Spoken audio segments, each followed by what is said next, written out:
أن تغفر لي ذنوبي إنك أنت الغفور الرحيم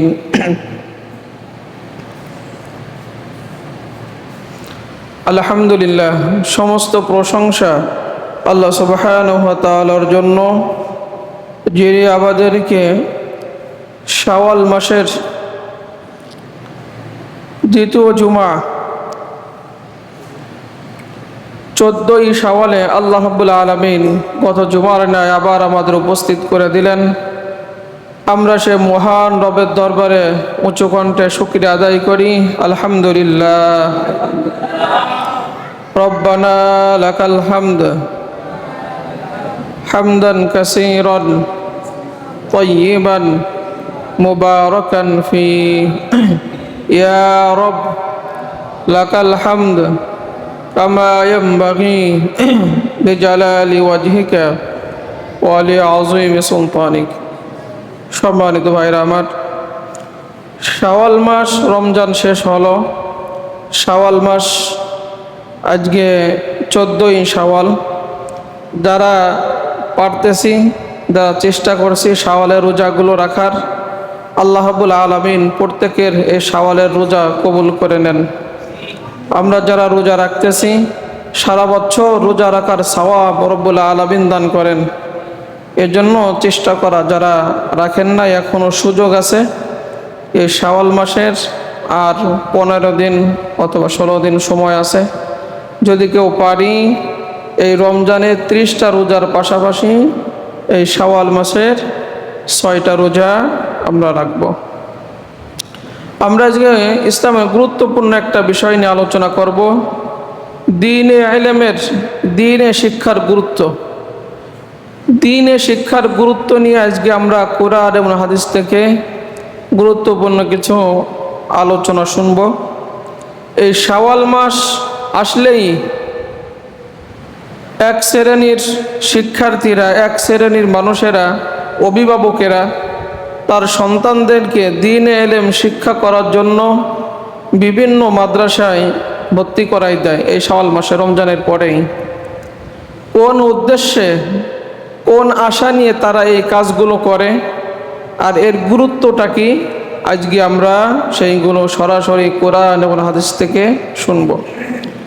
আল্লাহ রাব্বুল আলামিন সূরা তাওবার 122 নম্বর আয়াতে বলেন, ওয়ামা কানাল মুমিনুনা লিয়ানফিরু কাফা ফালাউলা নাফারা মিন কুল্লি ফিরকাতিন মিনহুম তাইফাতুন লিয়াতাফাক্কাহু ফিদ-দীন ওয়া লিয়ুনদিরু কওমাহুম ইযা রাজাউ ইলাইহিম লাআল্লাহুম ইয়াহদারুন। সূরা তাওবায় 122 নম্বর আয়াতে আল্লাহ রাব্বুল আলামিন বলেন, মুমিনদের এটা উচিত না যে সবাই একই লাইনে বের হবে। মুমিনদের জন্য এটা উচিত না যে সবাই একই লাইনে বের হবে।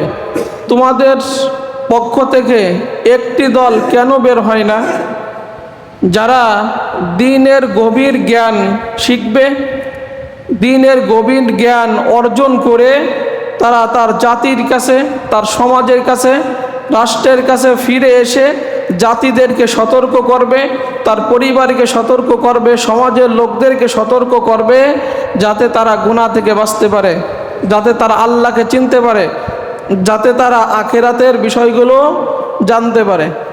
এই আয়াত থেকে বোঝা যায় যে সবাইকে আল্লাহ রাব্বুল আলামিন একই লাইনে ঢুকতে কি করছেন। যদিও এই আয়াতটা যুদ্ধের ব্যাপারে, তবে এখান থেকে আমাদের শিক্ষা হলো যে কোনো ব্যক্তি, আপনার ছেলে, আপনার মেয়ে যদি 4-5 জন হয়, সবই যে আপনি এক লাইনে পড়ালেখা শিখাবেন, ব্যাপারটা এরকম না। 1টা-2টা কি করবেন, আল্লাহর রাস্তায় পড়ালেখার জন্য শিখাবেন। এইটাই কোরআনের দাবি। কি জন্য? আপনার একটা সন্তান যদি আলেম হয়, একটা মেয়ে যদি আলেমা হয়, সে আপনাকে আল্লাহর কথা, আল্লাহ রসুলের কথা, আখিরাতের কথা এইটা আপনাকে শোনাতে পারবে। এমনকি আপনার আত্মীয় স্বজন, এমনকি আপনার সমাজের মানুষকেও সে কি করতে পারবে, আল্লাহর কথা শোনাতে পারবে, জান্নাত জাহান্নামের কথা বর্ণনা করতে পারবে। কিন্তু দেখা গেল এমন যে এই সমাজে, পরিবারে, রাষ্ট্রে যদি আলেম না থাকে, তাহলে আখেরাতের কথা কে শোনাবে? কোরআন হাদিসের কথা কে শোনাবে? জাতিকে কে গুনাহ থেকে বাঁচাবে? গুনার কথা সতর্ক কে করবে?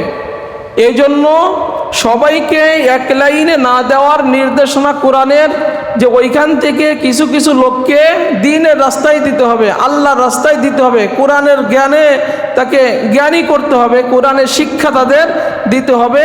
তারা শিক্ষায় শিক্ষিত হয়ে ফিরে এসে এই সমস্ত কথা তারা বর্ণনা করতে পারবে। এইটাই হচ্ছে আল্লাহ রাব্বুল আলামিন। এরপর আল্লাহ রাব্বুল আলামিন বলেন যে ওয়াল্লাযীনা উতুল ইলমা দারাজাত, যাদেরকে আমি আল্লাহ রাব্বুল আলামিন এই কোরআনের জ্ঞান দান করছি, যাদেরকে আমি এই দ্বীনের জ্ঞান দান করছি, আমি আল্লাহ রাব্বুল আলামিন ওই ব্যক্তির মর্যাদা বাড়াই দিছি। কোনো ব্যক্তির যদি মর্যাদা বাড়াতে হয় আল্লাহ রাব্বুল আলামিনের ভাষা অনুযায়ী, ওই ব্যক্তি যদি দ্বীনের জ্ঞান অর্জন করে আল্লাহ রাব্বুল আলামিন ওই ব্যক্তির মর্যাদা বাড়িয়ে দেন। এরপরে আল্লাহ রাব্বুল আলামিন বলেন শাহিদাল্লাহু আন্নাহু লা ইলাহা ইল্লা হুয়া ওয়াল মালাইকাতু ওয়া উলুল ইলমি কাইমান বিল কিসত, যে আমি আল্লাহর একত্ববাদের সাক্ষ্য দেয় আমি আল্লাহ নিজে। আমি আল্লাহর একত্ববাদের সাক্ষ্য আমি আল্লাহ নিজে দিই, আমার ফেরেশতারা দেয়, এবং যে সমস্ত আলেমেরা আমার এই দ্বীনের শিক্ষায় শিক্ষিত হয়েছে তারা আমি আল্লাহ রাব্বুল আলামিনের একত্ববাদের ঘোষণা দেয়। কারণ তারা কোরআন এবং হাদিস থেকে জানছে যে আল্লাহ রাব্বুল আলামিন ছাড়া আর কোনো মাবুদ, এই যে আমরা এত যা কিছু শুনি সব এক আল্লাহর কথাই তো শুনি নাকি? এক আল্লাহর কথা শুনি, আল্লাহর সাথে পরিচয় করাই দিচ্ছি, গুনাহ থেকে সতর্ক করতেছি, বিভিন্ন কাজ কি কাজ করতে হবে কি করতে হবে না সব এইগুলো আমরা যদি কোরআন হাদিসগুলো না শিখতাম এইগুলো তো আপনাদের সতর্ক করতে পারতাম না, এইগুলো তো আমরা বলতে পারতাম না। এই জন্য কিছু কিছু লোককে আল্লাহ রাব্বুল আলামিন যে সব একই লাইনে না, যে এই কোরআনের লাইনে কিছু আসতে হবে, কোরআনের শিক্ষায় কিছু শিক্ষিত হয়ে মানুষদেরকে সতর্ক করতে হবে। এরপরে আল্লাহ রাব্বুল আলামিন বলেন হাল ইয়াস্তাবিল্লাযীনা ইয়ালামুনা ওয়াল্লাযীনা লা ইয়ালামুন, যারা জানে আর যারা জানে না তারা কখনো এক হতে পারে না, তারা কখনো এক হতে পারে না।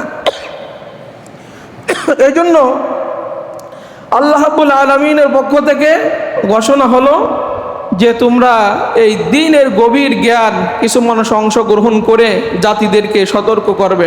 তোমরা যদি এই কোরআনের শিক্ষায় শিক্ষিত হতে পারো আমি আল্লাহ রাব্বুল আলামিন তোমাদের মর্যাদা বাড়িয়ে দেব। এই জন্য নবীজি বলেন তলাবুল ইলমি ফারিদা আলা কুল্লি মুসলিম, প্রত্যেকটা মুসলিম নরনারীর জন্য আল্লাহ রাব্বুল আলামিন এই ধর্মীয় শিক্ষা, দ্বীনের শিক্ষা, কোরআনের শিক্ষা এটা অর্জন করা আল্লাহ রাব্বুল আলামিন কি করে দিয়েছেন? ফরজ করে দিয়েছেন।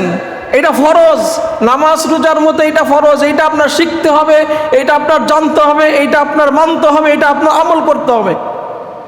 আপনি যদি বলেন যে আমি যদি, যেহেতু আল্লাহ রাব্বুল আলামিন বলছেন যে তোমরা যদি এই ইলম শিক্ষা করো তোমাদের মর্যাদা বাড়ানো হবে, আমি যদি এই ফরজ বিধানগুলো শিখি জানি তাহলে আমার কি হবে? মুহাম্মদুর রাসূলুল্লাহ সাল্লাল্লাহু আলাইহি সাল্লাম বলেন মান তালাবাল ইলমি কানা কাফারাতুল লিমা মাদা, যে ব্যক্তি এই কোরআনের শিক্ষা অর্জন করার জন্য ঘর থেকে বের হলো, দ্বীনের শিক্ষা শিখার জন্য যে ব্যক্তি তার ঘর থেকে বের হলো, আল্লাহ রাব্বুল আলামিন খুশি হয়ে তার পূর্বের পাপরাশি মাফ করে দিল। সুবহানাল্লাহ। তাহলে বোঝা গেল কেউ যদি গুনাহ মাফ করতে চায় তার জীবনের, তাহলে এই ধর্মীয় শিক্ষা, দ্বীনের শিক্ষা এইগুলো কতটা গুরুত্ব, যে আপনি এইটা শিখার জন্য বের হলেন, এইটা তালাশ করার জন্য আপনি বের হলেন, এটা অন্বেষণ করার জন্য আপনি বের হলেন, আর আল্লাহ রাব্বুল আলামিন খুশি হইয়া আপনার জীবনের গুনাহগুলো মাফ করে দিল। নবীজি বলেন মাই ইউরিদিল্লাহু বিহি খায়রান ইউফাক্কিহু ফিদ্দীন, যে ব্যক্তি এই কোরআনের শিক্ষা অর্জন করার জন্য, যে ব্যক্তি কোরআনের শিক্ষা অর্জন করার জন্য অথবা আল্লাহ রাব্বুল আলামিন ওই ব্যক্তির জন্য কল্যাণ চান, ওই ব্যক্তিকে কল্যাণ দেন, আল্লাহ রাব্বুল আলামিন যার মঙ্গল চান তাকে এই কোরআনের শিক্ষায় শিক্ষিত করেন। যদি আল্লাহ আপনার কল্যাণ চান, আপনার মঙ্গল চান, তাহলে বুঝবেন আল্লাহ রাব্বুল আলামিন আপনাকে ধর্মীয় জ্ঞানে জ্ঞানী করছেন। দুনিয়ার জ্ঞানের পাশাপাশি আপনার যদি ধর্মীয় জ্ঞানগুলো জানা থাকে তাহলে বুঝবেন আল্লাহ রাব্বুল আলামিন আপনার মঙ্গল চান। এই জন্য নবীজি বলেন মাই ইউরিদিল্লাহু বিহি খায়রা ইউফাক্কিহু ফিদ্দিন, আল্লাহ যার মঙ্গল চান তাকে এই দ্বীনের শিক্ষা শিক্ষিত করেন, দ্বীনের শিক্ষা আল্লাহ রাব্বুল আলামিন তাকে দান করেন।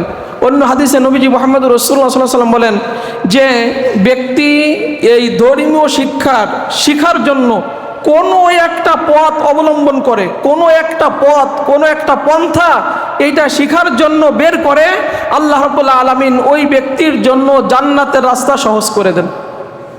জান্নাতে যাওয়ার রাস্তা ওই ব্যক্তির জন্য সহজ যে ব্যক্তি এই কোরআনের শিক্ষার জন্য, ধর্মীয় শিক্ষার জন্য, আল্লাহর দ্বীনে এলেম শিক্ষার জন্য কোনো একটা পন্থা, কোনো একটা পথ বের করে ফেললো, আল্লাহ রাব্বুল আলামিন ওই ব্যক্তির জন্য জান্নাতের রাস্তা সহজ করে দেন।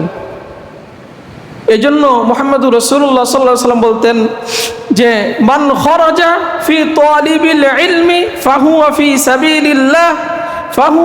সাবিলিল্লাহ হাত্তা ইয়ারজিয়া, যে ব্যক্তি এই ধর্মীয় শিক্ষার জন্য বের হয়, ঘর থেকে বের হয়, যতক্ষণ না সে ঘরে ফিরে আসে ততক্ষণ সে আল্লাহর রাস্তায় রয়েছে বলে গণ্য হয়। তার মানে যতক্ষণ সে জিহাদের ময়দানে থাকতো, যেরকম সওয়াব পেত, এই ধর্মীয় শিক্ষায় যতক্ষণ সে থাকে ততক্ষণ পর্যন্ত জিহাদের রাস্তায় থাকার সমপরিমাণ সওয়াব আল্লাহ রাব্বুল আলামিন ওই ব্যক্তিকে দিয়ে দেন। এই জন্য ধর্মীয় শিক্ষায় আপনি যতক্ষণ থাকেন ততক্ষণ মনে হবে যে আপনি দ্বীন প্রতিষ্ঠার জন্য আল্লাহর রাস্তায় জিহাদ করতেছেন, জিহাদের ময়দানে। এই জন্য নবীজি বলতেন যে কোরআনের শিক্ষক, কোরআনের ছাত্র যতক্ষণ তারা শেখে এবং শিখায় ততক্ষণ পর্যন্ত তারা আল্লাহর রাস্তায় আসে বললে গণ্য হয়। তারা ততক্ষণ আল্লাহর রাস্তায় আসে, আল্লাহর রাস্তায় জিহাদ করতেছে। আল্লাহর রাস্তায় জিহাদ করলে যেরকম সওয়াব হতো আল্লাহ রাব্বুল আলামিন সব দিয়ে দেন।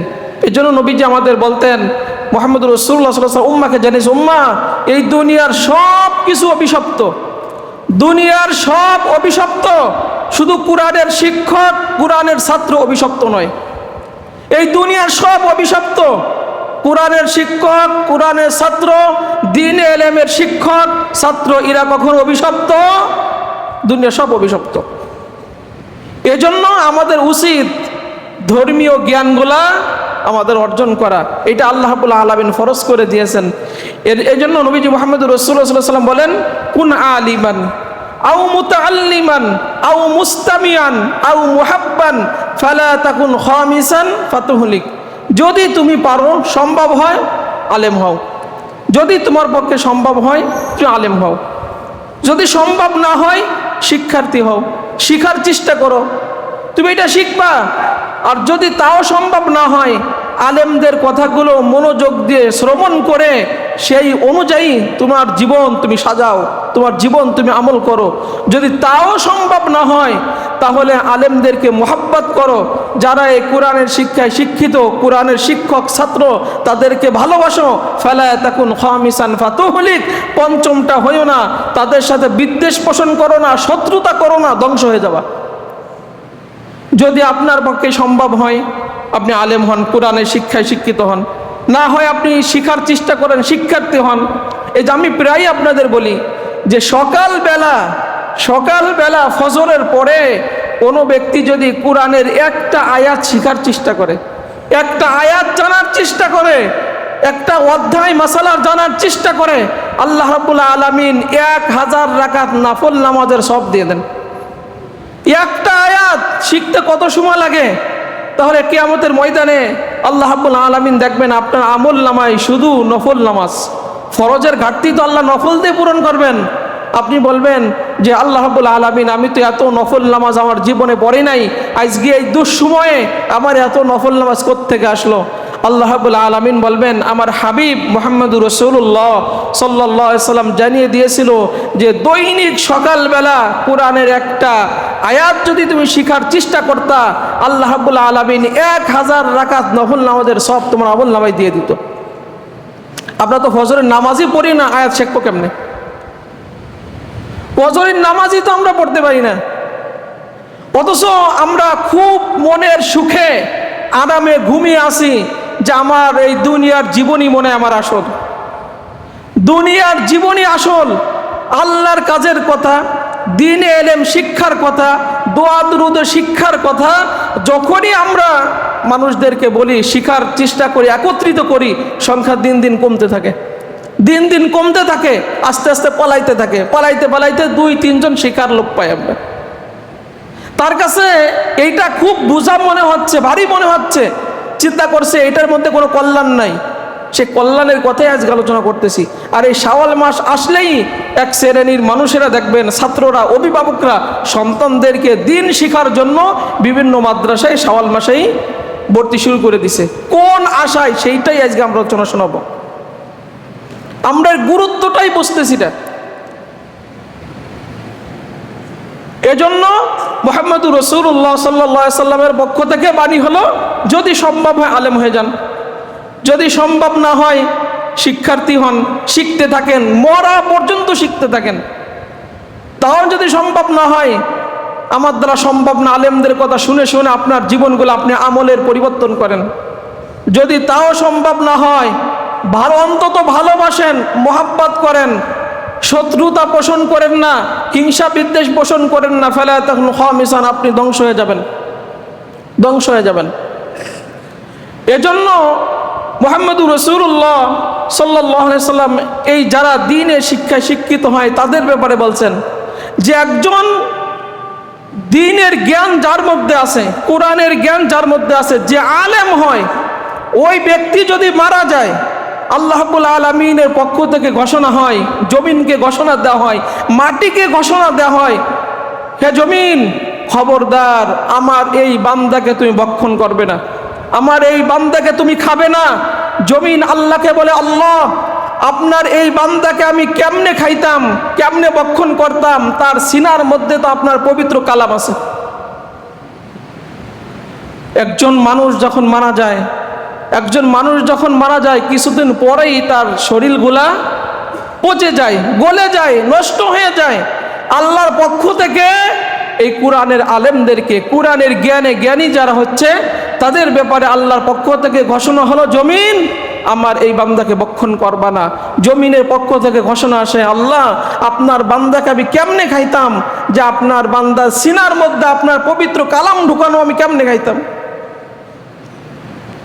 এই জন্য আমরা এটা শিখবো, আমাদের সন্তানদেরকেও আমরা শিখাবো। সন্তানদেরকে আমরা শিখতে পারি নাই, সন্তানদের শিখাইলে আমাদের কি ফায়দা হবে সামনে বলবো।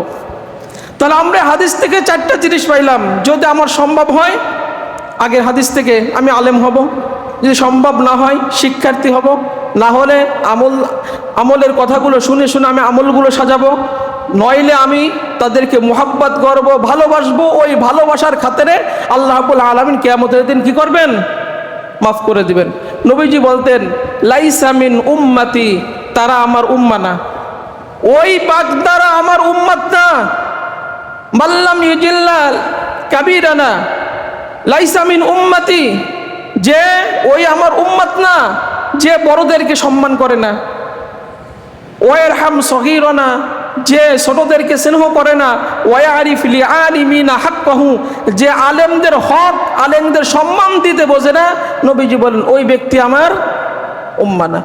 এজন্য নবীজি বলতেন 3 ব্যক্তিকে সম্মান করলে আল্লাহকে সম্মান করার সওয়াব পাওয়া যায়। 3 ব্যক্তিকে সম্মান করলে, 3 ব্যক্তিকে যদি আপনি সম্মান করেন, শ্রদ্ধা করেন, ভালোবাসেন, আল্লাহকে ভালোবাসার সওয়াব পাবেন। 3 ব্যক্তিকে সম্মান করলে আল্লাহকে সম্মান করার সওয়াব পাবেন। তার মধ্যে 1 নাম্বার হচ্ছে বৃদ্ধ মুসলিম। যে মুসলমান ইমানদার, ইমানের হালাতে থাকতে থাকতে, আল্লাহর রাস্তায় থাকতে থাকতে বৃদ্ধ হয়ে গেছে, চুল দাড়ি পেকে গেছে, এই বৃদ্ধ ইমানদার মুসলমানকে কোনো ব্যক্তি যদি সম্মান, শ্রদ্ধা, ভালোবাসে, আল্লাহ রাব্বুল আলামিনকে ভালোবাসার সওয়াব ওই ব্যক্তি পাবে। কোরআনের ধারক বাহক যে ব্যক্তি, আলেমদেরকে কেউ যদি সম্মান করে, শ্রদ্ধা করে, ভালোবাসে, আল্লাহ রাব্বুল আলামিনকে সম্মান, শ্রদ্ধা, ভালোবাসার কারণ সওয়াব আল্লাহ রাব্বুল আলামিন খুশি হয়ে তাকে দিয়ে দেন।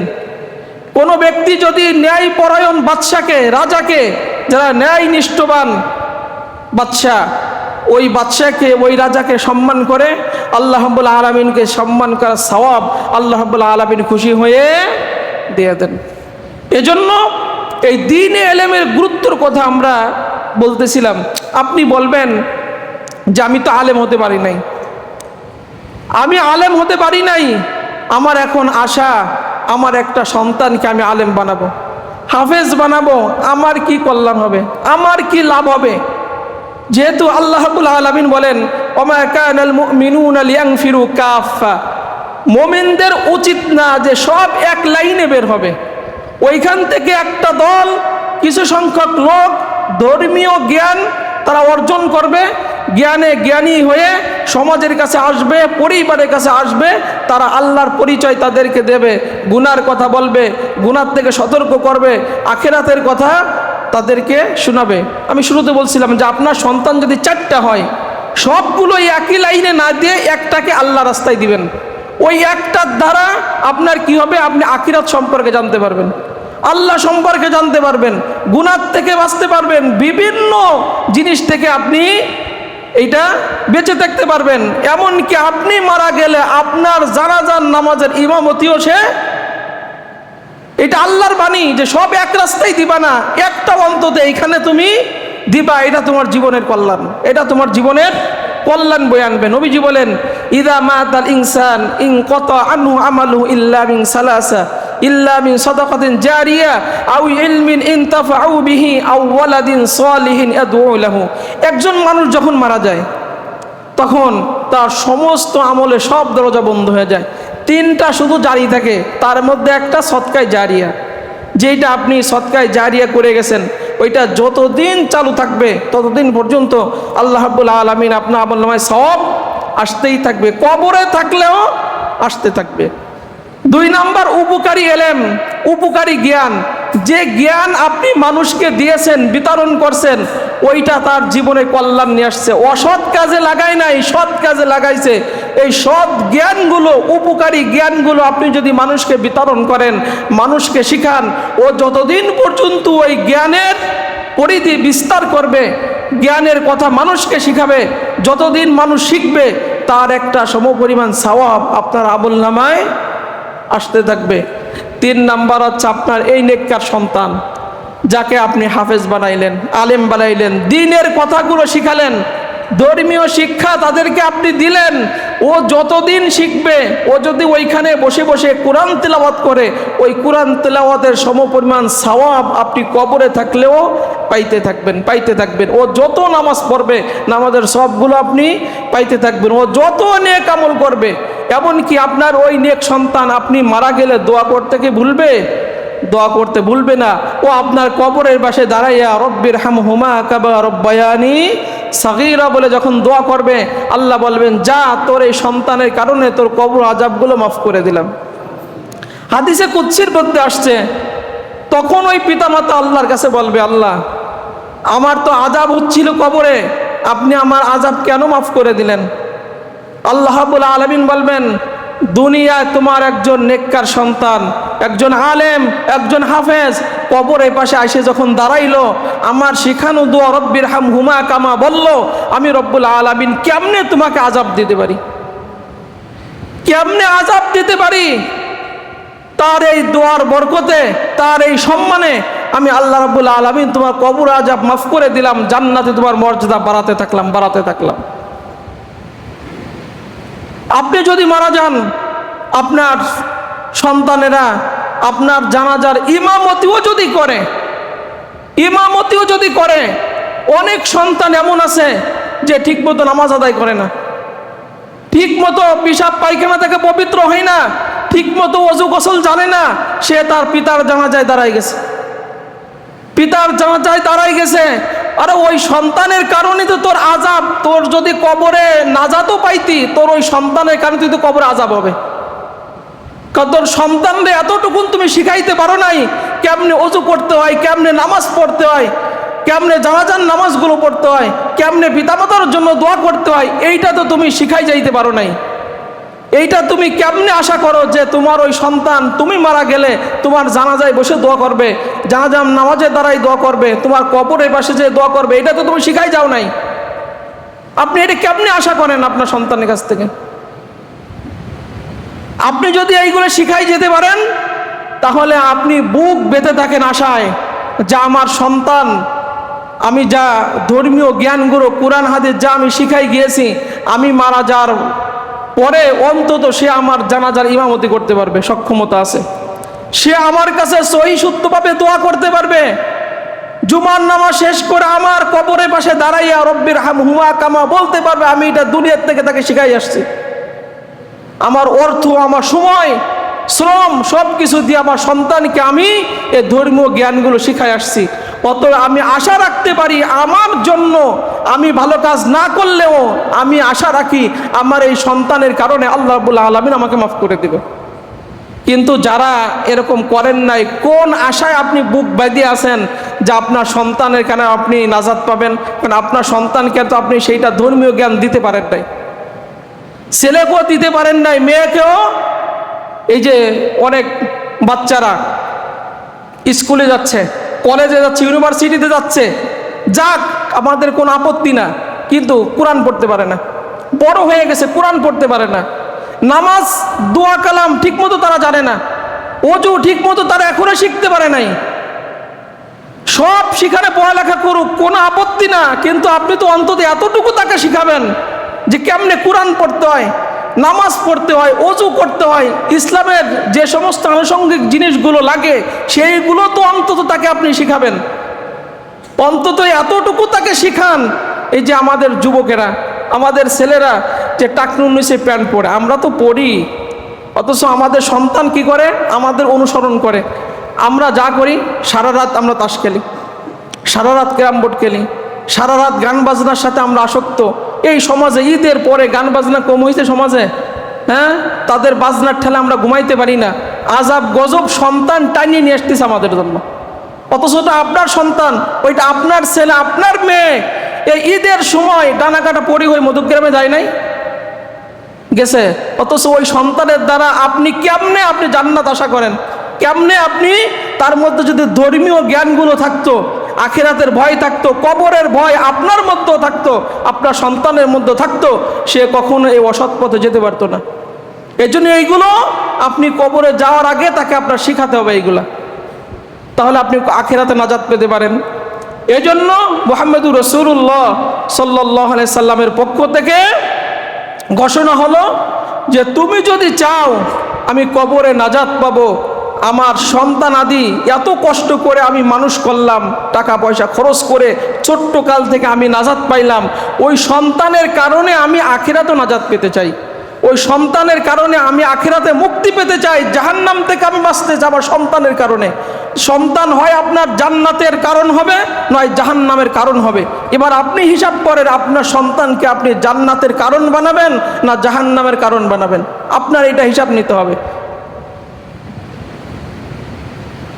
এরপরে আপনার সন্তান যদি এই দ্বীন এলেমের শিক্ষায় শিক্ষিত হয়, দ্বীন এলেম সম্পর্কে জানে, কোরআনের জ্ঞানে জ্ঞানী হয়, যদি জানে, আপনার ছেলে যদি হাফেজ হয়, আলেম হয়, কিয়ামতের ময়দানে আল্লাহ রাব্বুল আলামিন নূরের চেয়ারে আপনাকে বসাইয়া, নূরের চেয়ারে বসাইয়া আল্লাহ রাব্বুল আলামিন কি করবেন?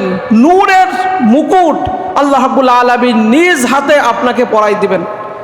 যে দুনিয়াতে সব কিছু তোয়াক্কা না করে, মানুষের ক্রিটিসাইজ তুমি অ্যাবাউট করে তোমার সন্তানকে তুমি হাফেজ বানাইলা, আলেম বানাইলা, আখেরাতে মুক্তি পাওয়ার জন্য আমি আল্লাহ রাব্বুল আলামিন এই হাফেজে কোরআনের পিতামাতাকে নিজ হাতে নূরের চেয়ারে বসাইয়া কি করব? এই নূরের মুকুট আমি আল্লাহ রাব্বুল আলামিন পরাইয়া দিব। এজন্য আপনি যদি চান যে আমি আখিরাতে এরকম নূরের মুকুট আল্লাহর পক্ষ থেকে পড়তে চাই, সন্তান যদি 4টা হয় 5টা হয়, তার মধ্য থেকে সূরা তাওবার 122 নম্বর আয়াত অনুযায়ী 1টা হোক 2টা হোক, সবগুলো না, অন্তত একটা হলেও আপনি এই লাইনে ঢুকাই দেন, তাহলে আপনি এইখান থেকে এই ফলগুলো আপনি এইগুলো এখান থেকে আপনি পাবেন। এরপর নবীজি বলেন যে কিয়ামতের ময়দানে একজন হাফেজে কোরআনকে, একজন আলেমকে আল্লাহ রাব্বুল আলামিন পারমিশন দিবেন অন্তত কমপক্ষে 10 জন জাহান্নামের আসামিকে তুমি সুপারিশ করে করে জান্নাতে নিয়ে যাও, অন্তত 10 জনকে। তা আপনি যদি একজন হাফেজে কোরআনের পিতা হন, আপনি যদি জাহান্নামীও হন, আল্লাহ রাব্বুল আলামিন তাকে 10 জনের মধ্যে প্রথম সিরিয়াল আপনার। একজন হাফেজে কোরআনকে বলা হবে 10 জন, তার মধ্যে পিতামাতা 1 নম্বরে 1 জোড়া, এই 2 জন পিতামাতা যাও সুপারিশ করে তুমি জান্নাতে নিয়ে যাও। দাদা দাদিকে সুপারিশ করে জান্নাতে নিয়ে যাও। নানা নানিকে সুপারিশ করে তুমি জান্নাতে নিয়ে যাও, এরকম বলা হবে। শ্বশুর শাশুড়িকে সুপারিশ করে তুমি জান্নাতে নিয়ে যাও। স্বামী হোক স্ত্রী হোক উভয়কে সুপারিশ করে তুমি জান্নাতে নিয়ে যাও। অথবা যার সহযোগিতায় তুমি হাফেজ হইলা, আলেম হইলা, আজকে তুমি কোরআন শিখছো, কোরআনের জ্ঞানে জ্ঞানী হইছো, যার সহযোগিতায়, যার বাড়ি খেয়ে অথবা যার অর্থ দিয়ে তুমি এটা শিখলা, তাকে সুপারিশ করে করে আজকে তুমি জান্নাতে নিয়ে যাও, এই পারমিশন দেওয়া হবে। হাদিসে আসছে যে আল্লাহ রাব্বুল আলামিন একজন সাধারণ ইবাদতকারী একজন আলেমকে যখন পুলসিরাত পার করাবেন, তখন একজন সাধারণ ইবাদতকারী পুলসিরাত পার করে জান্নাতে চলে যাবে। কিন্তু একজন আলেমকে আল্লাহ রাব্বুল আলামিন বলবেন পুলসিরাতের উপর থেমে যাও। কি বলবেন? পুলসিরাতের উপরে থেমে যাও। আশ্চর্য হয়ে যাবে, আল্লাহ আপনি আমাকে পুলসিরাতের উপরে থামাই দিলেন, কি ভয়ঙ্কর দৃশ্য। আল্লাহ রাব্বুল আলামিন বলবেন আজকে আমি তোমাকে পারমিশন দিলাম, তোমাকে আলেম বানানোর পক্ষে যারা যেভাবে সহযোগিতা করছে, আপনজন যারা আছে, তাদেরকে আজকে তুমি সুপারিশ করে করে আজকে তুমি জান্নাতে নিয়ে যাও। তুমি একা জান্নাতে যেতে পারবা না, যাদের সহযোগিতায়, যারা তোমাকে আলেম বানানোর জন্য বুদ্ধি, পরামর্শ, অর্থ, সম্পদ, পিতামাতা তো থাকলোই, আনুষঙ্গিক তোমার সাথে যারা আলেম বানানোর সপক্ষে জড়িত ছিল, তাদেরকে নিয়ে আজকে তুমি আমার জান্নাতে চলে যাও। এই জন্য মুহাম্মদুর রাসূলুল্লাহ সাল্লাল্লাহু আলাইহি সাল্লাম বলেন কুল আলিমান, যদি পারো আলেম হও, আও মুতাআল্লিমান, শিক্ষার্থী হও, আও মুস্তামিয়ান, তাদের কথা শুনে আমল করো, আও মুহাব্বান, না পারলে অন্তত তাদের সাথে বিদ্বেষ পোষণ করো না, শত্রুতা করো না, তাদেরকে মুহাব্বত করো, ভালোবাসো, বুদ্ধি পরামর্শ দাও। ফালা তাকুন খামিসান ফাতাহলিক, পঞ্চমটা হয়েও না, ধ্বংস হয়ে যাবা। এই কারণে আল্লাহ রাব্বুল আলামিন তোমাকে মাফ করে দিতে পারে। এই জন্য সম্মানিত উপস্থিতি, এই দ্বীন ইলম শিক্ষার গুরুত্ব আছে। আমরা নিজেরাও শিখব, আমাদের সন্তানদেরকেও আমরা শিখাবো। আল্লাহ রাব্বুল আলামিন আমাদের এই যতটুকু আমরা শুনছি এটা বোঝা আর আমল করার তৌফিক দান করুক। আমরা বলি আমিন। আমরা